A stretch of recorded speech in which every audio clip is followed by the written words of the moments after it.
We've just arrived at this village, and as you can see from these fires, they've only just been lit. In fact, we bumped into the people who almost certainly lit them.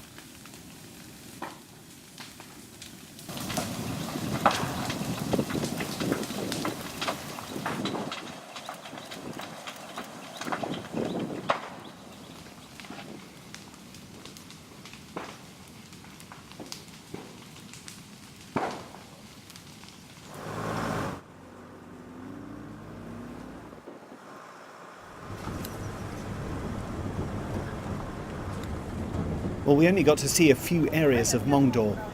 The extent of the destruction was staggering, though, and most of them were Muslim villages. Well, they call this place Lil Tanjore.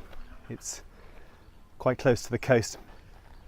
This is one of the first places that the Rohingya militants attacked on August the 25th, setting off this spiral of violence that has led to so many Rohingyas fleeing from Rakhine State.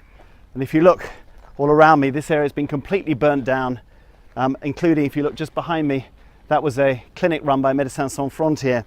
And the government's version of what happened here is that it was the militants themselves who set fire to everything here, destroying facilities that were shared by Muslims and some Buddhists here. Now, we can't confirm that, we can't speak to anyone, the place is completely deserted. As we've driven here, we've seen village after village that's completely deserted, abandoned boats, abandoned livestock, rice fields left. The few villages where there are people, there are only Buddhists who've been left here, have talked of immense fear of their Muslim neighbours. The only Muslims we've spoken to are inside Mongdor town itself. They're also extremely scared. When we asked them who you're most afraid of, they said the government.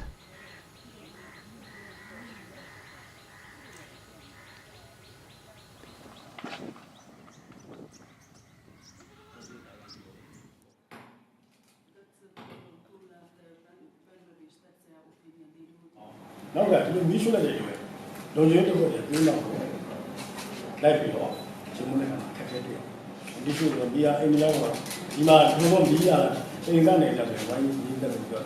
I see my life on life. You don't know like fishing as Of all the villages that have been burned down, have they all been burnt down by Muslim militants? Is that what we're saying? That all of them, 100%? Okay, can we get up? Steve, can we get up?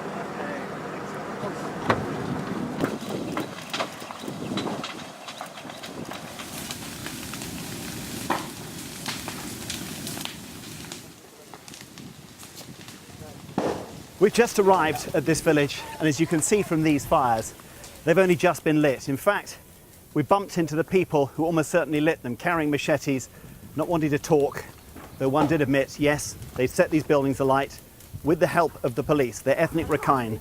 This was a Muslim village. Now, the government has claimed that all of the village destruction is at the hands of Muslim militants and Rohingya inhabitants. What we've seen here tells us a very different story, a story of ethnic cleansing, of driving Muslims out of this part of Myanmar.